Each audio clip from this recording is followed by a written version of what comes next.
Hello, I'm Mrs. Daly, and this is my book log. I wanted to show you a really simple way to capture all those wonderful moments you read about in an artistic way. So I have been tracking my reading in a separate reading log. It's a larger one, and it's really simple like that. I ordered it off Amazon. I believe it was $5.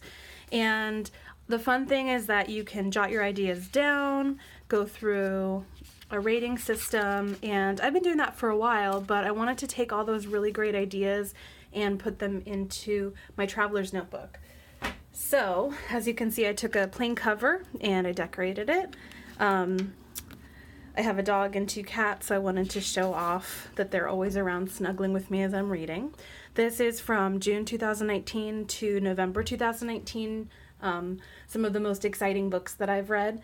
I didn't include in this any of the read alouds that I've done for my 5th grade class, so these are just my reading for fun books. So to start us off, this is The Princess and the Warrior, and for each page I have printed off a small picture of the cover of the book, and I've written the author's name to the side and pulled out a quote from it. I think this is a really neat way to spice up your journal and also let people have a glimpse of what that story is about. So in The Princess and the Warrior, it has beautiful art. I just love the style that they have, and here's the quote from this one. In time, where once there was a princess with her true love by her side, 2 volcanoes emerged. So if you love fairy tales, this one is a great one. It's a blend of Romeo and Juliet and Sleeping Beauty, and just spectacular. This is a book that I got at my school's book fair last year. It's called The Girl in the Locked Room, a Ghost Story, and it was actually really spooky. I think my students would love it. You heard her needles click and clack. You heard as the chain creak. As soon as the sweater is finished, she told you, I'm going to put it on you and take you away. So the stairs play a really big part of this ghost story, and of course a locked door. So this one was really fun to do the details. And you might notice throughout this that there are some stickers. Once More with Love is one of my favorite sticker places. Marge is amazing. And then pumpkin paper is great. So this book is an anthology for all sorts of strange history stories. It's called When Hitler Took Cocaine and Lenin Lost His Brain. And it was a really quick read, but really fun. They're about 5 or 6 pages for each mini story, and the one that really stuck with me was about a lighthouse keeper who disappeared, and they were trying to figure out what had happened. And so the quote that goes with that is, "It was just like a mountain, a wall of water coming against us." It's a really weird history story anthology, and they're all true, so pretty fun.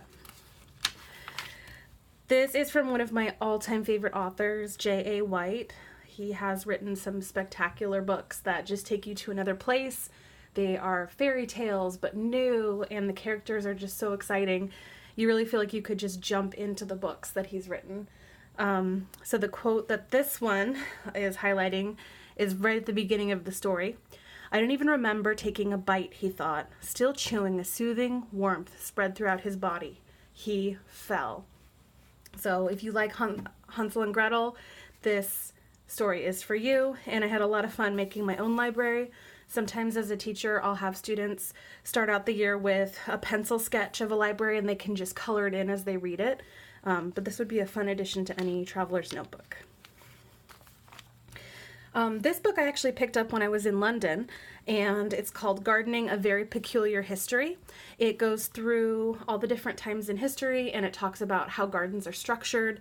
So with this image, I really enjoyed making straight lines because water is a necessity, and if you're not able to get water irrigated to the location you need, you're going to have moats or just a straight line.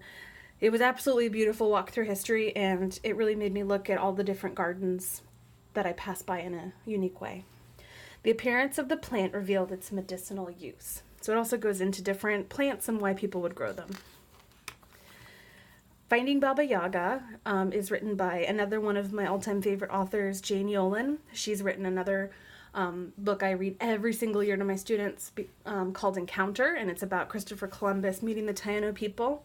So this is actually written in verse. So it's a really beautiful story, and the way that Jane decided to write this is just absolutely amazing. The Baba Yaga's house is on chicken legs, and she steers by using a mortar and pestle. And the quote that I have here is, "In the thrumming of the forest that too many people mistake for silence." Just a fabulous book. Skeleton Man. So I was lucky enough when I was in college to win a drawing to be able to actually have lunch with Joseph Brujak, the author of this. And he does spectacular stories. He incorporates them from Native people all over the United States. When he performs the stories, it's an experience. He has drummers out there, and this was a really scary book. It takes Native American legends and myths, and it puts it into a modern setting. And this quote is just a little bit of what it's like. "You know what a cat does when it catches a mouse? It doesn't kill it and eat it right away. It plays with it for a while first." So if you like scary stories, you would love this. And also anything else by Joseph Brujak is just phenomenal. Never Caught. It is the Washington's relentless pursuit of the runaway slave Ona Judge.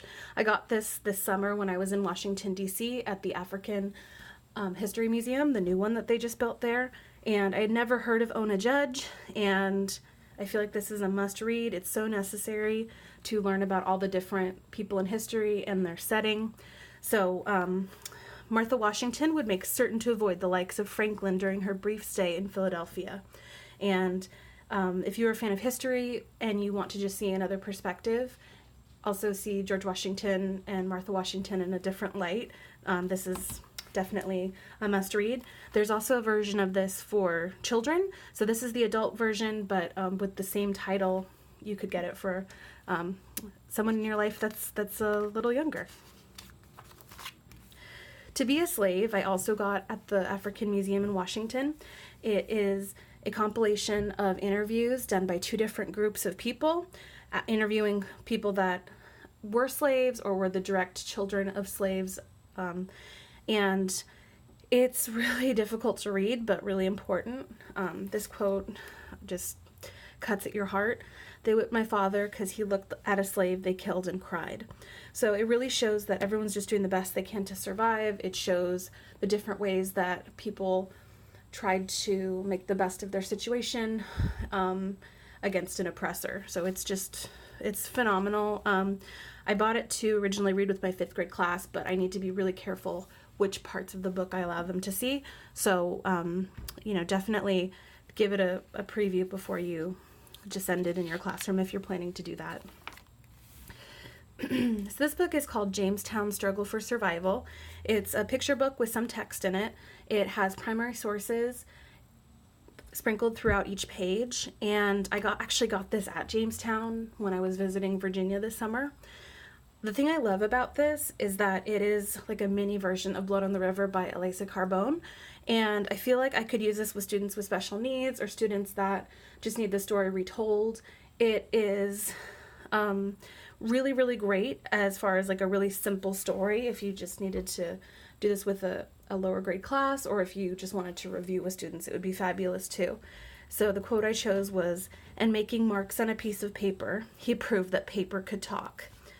So it really just brings that grittiness of colonization into students' minds. This book is the sequel to Blood on the River by Elisa Carbone. It's Poison in the Colony, Jamestown 1622. And what I really like about this is that it's a sequel. I've been begging for a sequel for years and telling everyone that I could think of about how much we needed it. And finally it came. I got this when I was in Jamestown, and my copy that I have is actually autographed, so I squealed for joy. It's a little different than the original in that it has some fantasy in it, a little bit of the supernatural. The main character has some special powers, and she has to really decide if she's going to use them or ignore them. So the quote I chose is, "I have a dream of ships." But absolutely fantastic, and I'm just so grateful that there's a sequel.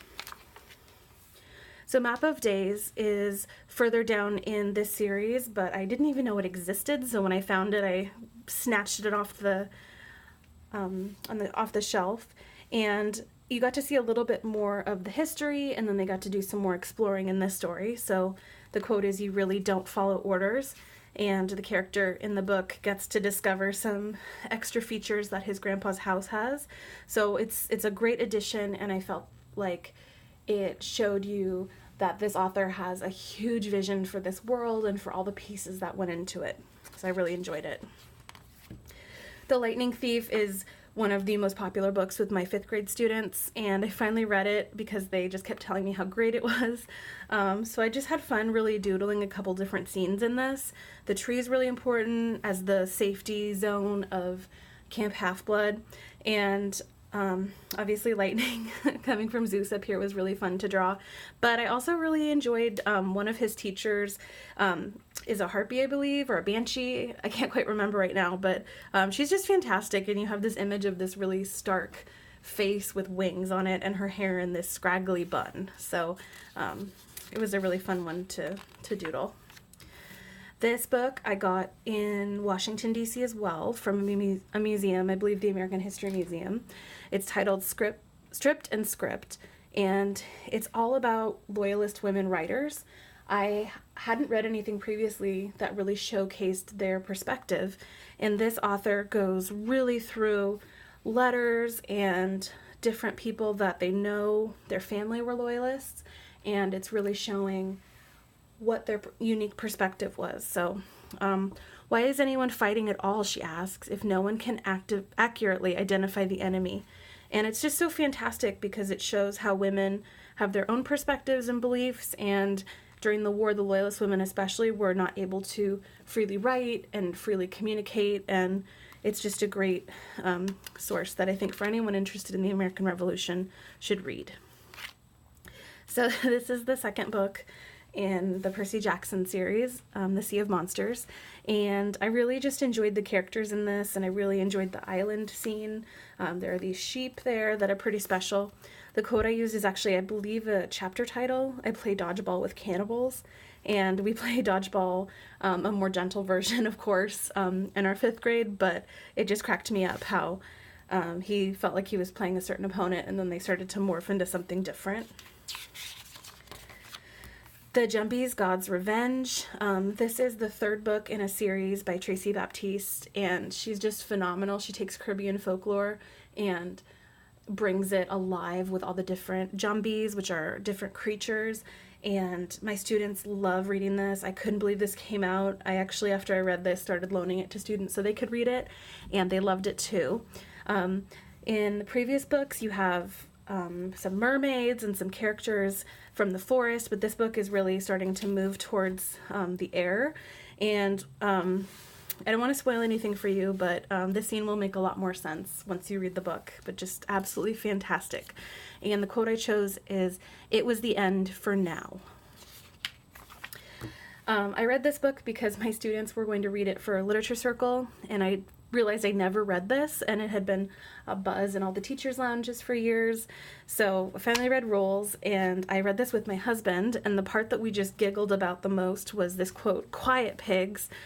He's talking about guinea pigs in there, and it is just fantastic. It really shows what it's like to be the sibling of someone with special needs, and trying to remind them simple rules like to flush the toilet and nothing goes in the fish tank. It's just really heartwarming and really unexpected in several parts. So I would definitely recommend this book. Another book from my students' literature circles that they read was Ladas Diary. It's a child's life in Sarajevo, and it's her journal, and it just really gives you a glimpse of what it was like as she experienced it. There's some pretty scary scenes where there are things on fire, and it's in the middle of a war. So I felt like this was really important to include. But there are people who are thinking and worrying about us. So even though, I don't want to spoil it for you, so I won't tell you more about that, but it's fantastic. A Salt and Pepper is a murder mystery that I read, and it's the first book in a series. She owns a spice shop in Seattle, and it's just a great, fun read. the quote that I chose is, "We all turn to the world map on the wall, where colored pins mark the origin of every spice we carry." So it's set in Seattle. It's really honed in on what it's like to be a merchant living and working in Seattle. There is a murder mystery, but it goes a lot into the different spices and flavors, and there's so much talk of food in there that you should definitely eat before you read it. Queen of Nothing finally came out. Holly Black is just phenomenal, and this is the trilogy, the ending point in this series of The Cruel Prince, and I just loved it so much, so I had to do a little doodle for this one.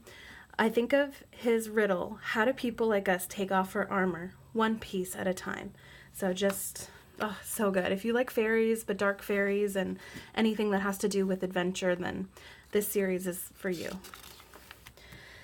So this book is actually from a different perspective from the previous series I was talking about, The Folk of the Air. It's called The Lost Sisters, and I feel like it was really helpful to understand the different characters' perspective. And so I had fun kind of dividing my page in half, having one of the twins on this side and the other twin on the other. And a repeated part in that story is be bold, but not too bold. So Holly Black did it again. She made a beautiful story, and really, it's the kind of story that it makes you think about it even when you're done reading it. You'll be going through your day and just you keep thinking back to the characters and how they were feeling. So this is on my to be read list. I have a whole bunch of these stacked up for Thanksgiving break, and I'm really excited about them. The Bone Witch, Briar Rose by Jane Yolen, Rules for Vanishing, Peter and the Starcatcher, The Crow Trap, Grave Maidens, Plum Island, Force of Nature, A Night Divided, Mr. Lemoncella's Library Found, and then there's so many more, but this is where I wanted to start. So I still have a couple blank pages back here that I can add details as needed, but that is my book log for right now, and I hope you enjoyed that. Thanks. Bye.